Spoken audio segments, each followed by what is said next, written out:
Assalamualaikum warahmatullahi wabarakatuh. Perkenalkan, saya Yulianti Permanisuci, mahasiswa ahli jenjang S1 Keperawatan Universitas Harapan Bangsa.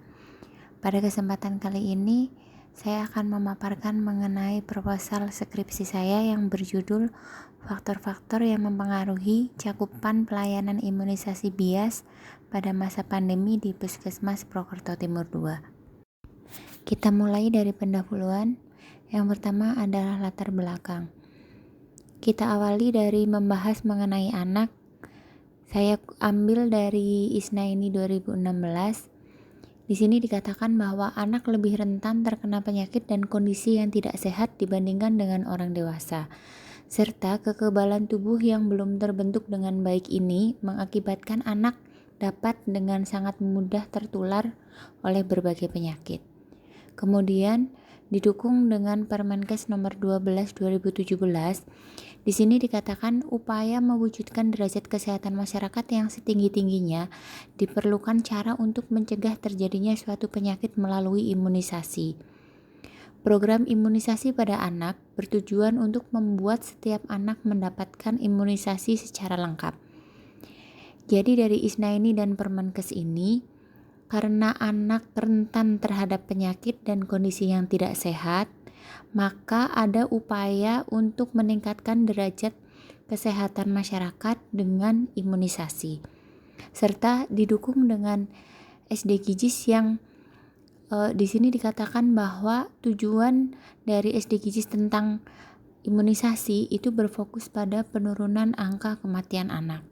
Serta saya kutip dari Hidayati 2016. Di sini dikatakan bahwa penyakit menular yang dapat dicegah dengan imunisasi ini yakni penyakit tuberkulosis, difteri, pertusis, campak, polio, tetanus, dan hepatitis B.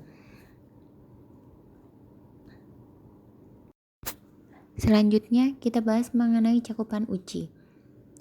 WHO menyatakan bahwa cakupan uji pada tahun 2015 adalah 75,30%. Sedangkan pada tahun 2016 capaian uji menjadi 74,10%. Di sini dari tahun 2015 ke tahun 2016 capaian uji mengalami penurunan. Dari WHO pada tahun 2017 menyatakan bahwa sebanyak 70% dari anak-anak tidak terjangkau imunisasi rutin. Juga dari Santi tahun 2016 dikatakan bahwa komitmen global ini perlu dicapai dengan didukung pemerataan pencapaian uji sampai tingkat desa terjamin penyuntikan dengan aman atau safe injection dan berkesinambungan.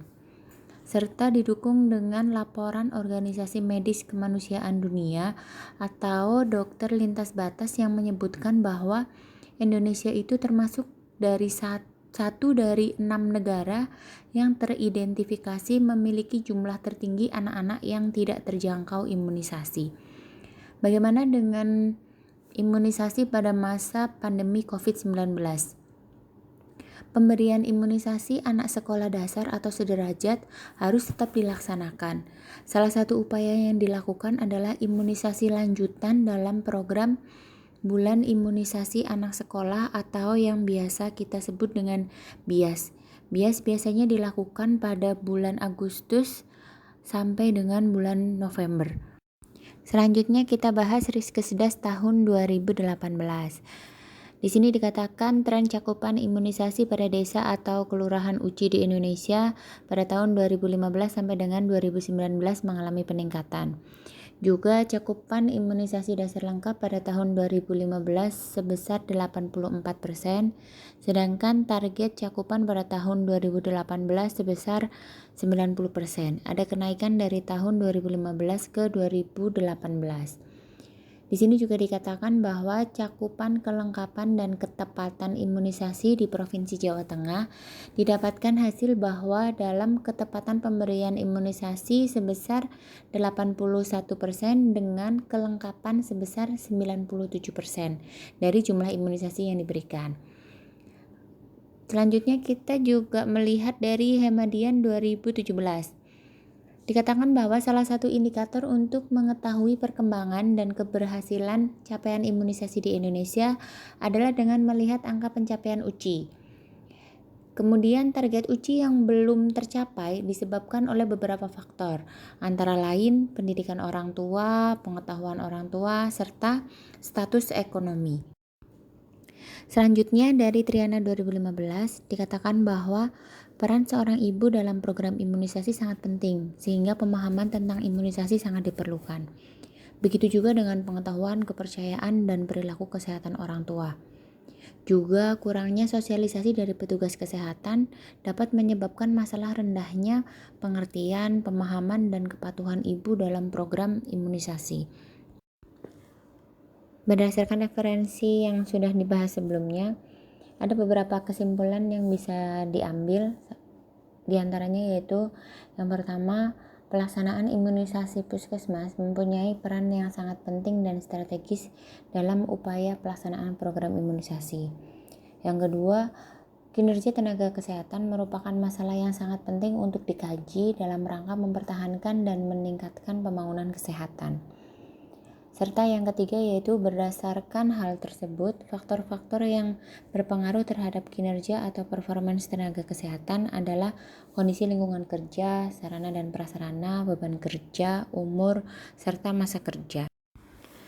Berdasarkan dari data prasurvei, didapatkan bahwa yang perlu kita garis bawahi di sini adalah Kabupaten Banyumas mempunyai target pencapaian imunisasi bias sebesar 98%. Tetapi tidak semua puskesmas dapat mencapai target tersebut.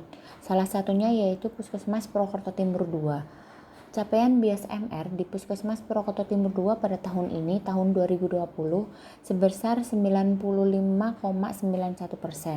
Pada tahun sebelumnya, 2019, sebesar 96,10%, dan pada tahun 2018 sebesar 97,2%. Di sini ada tren penurunan dari tahun 2018 ke 2019 dan dari 2019 ke 2020. Berdasarkan data-data di atas, maka saya tertarik untuk mengetahui kenapa Puskesmas Purwokerto Timur 2 tidak bisa mencapai target dari kabupaten sebesar 98%. Faktor-faktor apa saja yang mempengaruhi cakupan pelayanan imunisasi bias MR di Puskesmas Purwokerto Timur 2, terutama pada masa pandemi COVID-19. Kita menginjak ke perumusan masalah. Berdasarkan latar belakang tersebut, dapat dirumuskan masalah penelitian sebagai berikut. Bagaimanakah faktor-faktor yang mempengaruhi cakupan pelayanan imunisasi bias MR pada masa pandemi di Puskesmas Purwokerto Timur 2? Selanjutnya tujuan penelitian. Di sini ada dua tujuan, yaitu tujuan umum dan tujuan khusus. Tujuan umum di sini adalah untuk mengetahui faktor-faktor yang mempengaruhi cakupan pelayanan imunisasi bias MR di masa pandemi di Puskesmas Purwokerto Timur 2. Kemudian kita mengerucut lagi ke tujuan khusus, yaitu yang pertama, mengidentifikasi karakteristik responden seperti usia, jenis kelamin, dan tingkat pendidikan pada masa pandemi di Puskesmas Purwokerto Timur 2. Menganalisis kondisi lingkungan kerja dengan cakupan pelayanan imunisasi bias MR pada masa pandemi di Puskesmas Purwokerto Timur 2, serta menganalisis sarana dan prasarana dengan cakupan pelayanan imunisasi bias MR pada masa pandemi di Puskesmas Purwokerto Timur 2. Kemudian menganalisis beban kerja, serta yang kelima yaitu menganalisis masa kerja. Tujuan khusus di sini kita lebih fokus ke respondennya yaitu orang tua, dan kondisi lingkungannya di sini berarti ke tenaga kesehatannya, baik dari kondisi lingkungan, sarana dan prasarana, beban kerja, serta masa kerja dari tenaga kesehatan pemberi imunisasi. Selanjutnya kita bahas mengenai cakupan UCI. WHO menyatakan bahwa cakupan UCI pada tahun 2015 adalah 75,30%. Sedangkan pada tahun 2016 capaian UCI menjadi 74,10%. Di sini dari tahun 2015 ke tahun 2016 capaian UCI mengalami penurunan. dari WHO pada tahun 2017. Manfaat secara praktis yaitu bagi peneliti, di sini peneliti dapat mengaplikasikan ilmu yang telah didapat selama pendidikan serta menambah pengalaman dalam melakukan penelitian ilmiah yang berhubungan dengan faktor-faktor yang mempengaruhi cakupan pelayanan imunisasi BSMR pada masa pandemi di Puskesmas Purwokerto Timur II. Bagi perawat secara umum, penelitian ini dapat dijadikan bahan kajian dan informasi tentang faktor-faktor yang mempengaruhi cakupan pelayanan imunisasi BSMR pada masa pandemi di Puskesmas Purwokerto Timur II, sehingga penentuan intervensi pemberian imunisasi yang diberikan akan lebih maksimal. Kemudian bagi responden, manfaat apa yang dapat diambil? Di sini manfaat yang dapat diambil yaitu penelitian ini dapat memberikan gambaran tentang faktor-faktor yang mempengaruhi cakupan pelayanan imunisasi BSMR pada masa pandemi di Puskesmas Purwokerto Timur II. Demikian yang bisa saya sampaikan, kurang lebihnya mohon maaf. Saya tutup, wabillahi taufiq wal hidayah. Assalamualaikum warahmatullahi wabarakatuh.